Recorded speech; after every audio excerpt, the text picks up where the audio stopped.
Po zaregistrování do systému a následném přihlášení se nacházíte na úvodní obrazovce. Na tu se můžete kdykoliv vrátit kliknutím na logo a v dalším kroku bude rovněž viditelné tlačítko Zpět na zakázky. Vpravo nahoře se nacházejí tlačítka pro editaci účtu, odhlášení a nápovědu, kde je také kdykoliv k dispozici toto instruktážní video. Vidíte zde seznam doposud zpracovaných zakázek, můžete vyhledávat dle ID, názvu nebo data zadání zakázky. Defaultně se zakázky řadí podle data.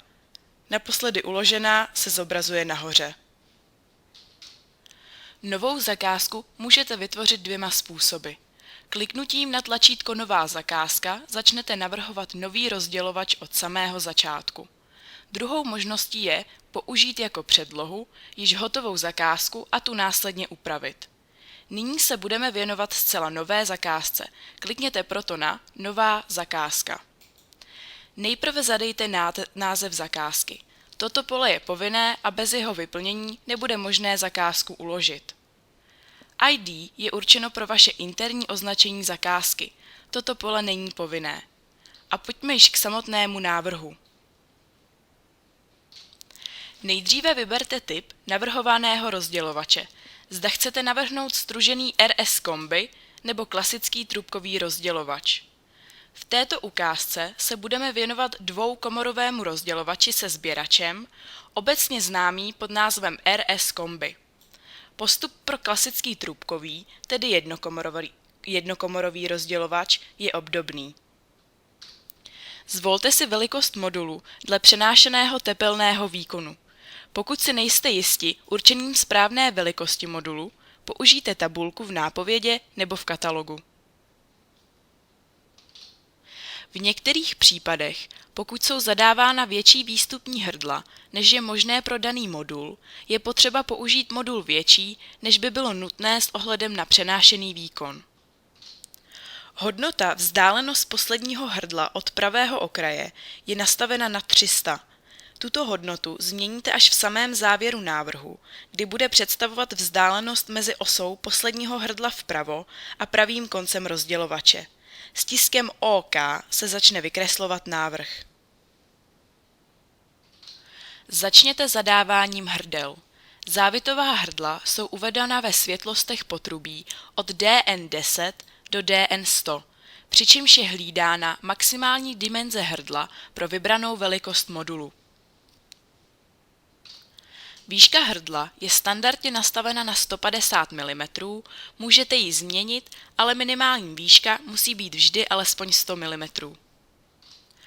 Osová vzdálenost zleva je vždy pro každou jednotlivou dimenzi hrdla přednastavena jako nejmenší možná, lze ji tedy libovolně zvětšovat. Pozice hrdla určuje jeho směr, zároveň vždy určete, do jaké komory má být hrdlo zapojeno.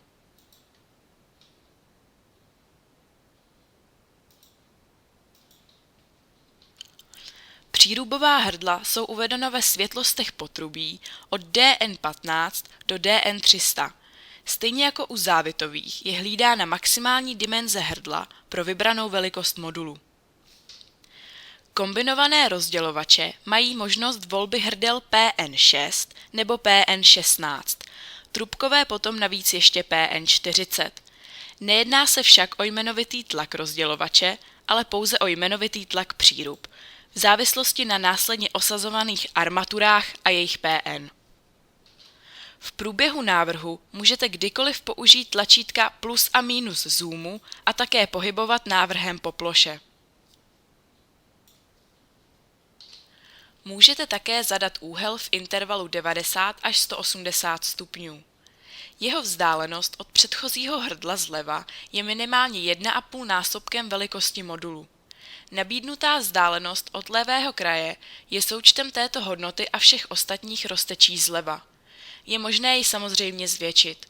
Po zadání úhlu můžete dále pokračovat v zadávání hrdel. Po zadání posledního hrdla upravte délku posledního úseku, tedy vzdálenost mezi posledním hrdlem vpravo a pravým okrajem těla rozdělovače. Můžete zadat návarky pro manometry a teploměry. Vyberte dimenzi návarku a komoru, ke které jej chcete přiřadit. Klikněte levým tlačítkem myši pod tělo rozdělovače, ne na něj, do místa přibližného požadovaného umístění a stiskněte OK.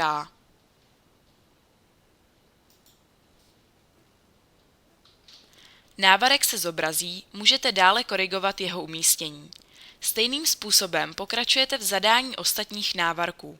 Zadání návarků není povinné.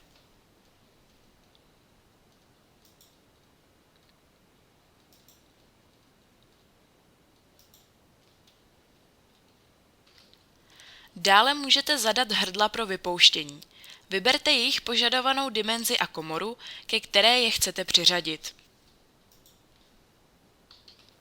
Stejně jako u návarků, klikněte levým tlačítkem myši pod tělo rozdělovače, ne na něj, do místa přibližného požadovaného umístění a stiskněte OK. Hrdlo se zobrazí, můžete dále korigovat jeho umístění. Stejným způsobem pokračujete v zadání vypouštění z druhé komory. Zadání vypouštění není povinné, rozhodně jej ale doporučujeme. Každé hrdlo nebo komponentu, včetně těla rozdělovače, můžete kdykoliv měnit. Poklikejte na hrdlo, které chcete upravit. Následně se zobrazí editovací řádek, kde můžete změnit dimenzi nebo rozteč hrdla, můžete hrdlo také zcela odstranit.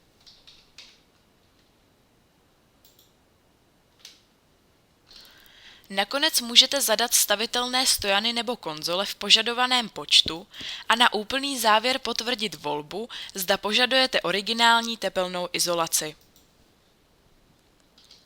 Při každém stisku tlačítka uložit a přecenit se návrh uloží a zároveň se zaktualizují ceny vpravo dole pod obrázkem. Druhou možností, jak vytvořit novou zakázku, je použít již hotový návrh z jiné zakázky, o kterém víte, že je podobný a budou stačit pouze malé úpravy. Vraťte se na seznam zakázek, pouhým pohybem myši po seznamu zakázek se zobrazují náhledy jednotlivých návrhů a možnosti, co lze dále dělat. Zakázku můžete smazat se seznamu, znovu otevřít návrh a pokračovat v jeho konfiguraci, exportovat nebo použít jako předlohu.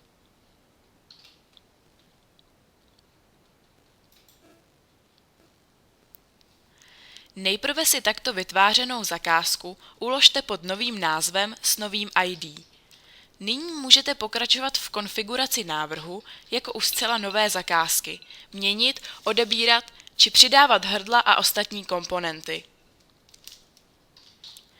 Máte-li návrh dokončen, můžete si obrázek vyexportovat, tedy uložit do svého počítače ve formátu DXF nebo PDF, textovou část potom do formátu XLS pro vaše další zpracování. Exportovat můžete jednak přímo ze zakázky, což bude asi nejvíce obvyklé, případně ze seznamu zakázek. Pro export nejprve vyberte typ souboru a následně typ zobrazení náhledu. Schématický model je pouze jednočarový, na rozdíl od 2D modelu, který zobrazuje hrdla v perspektivě a poskytuje také půdorysný pohled. Export do XLS potom nabízí možnost výpisu základních údajů a popisů pro jejich další použití, například do technické správy nebo obecného rozpočtu.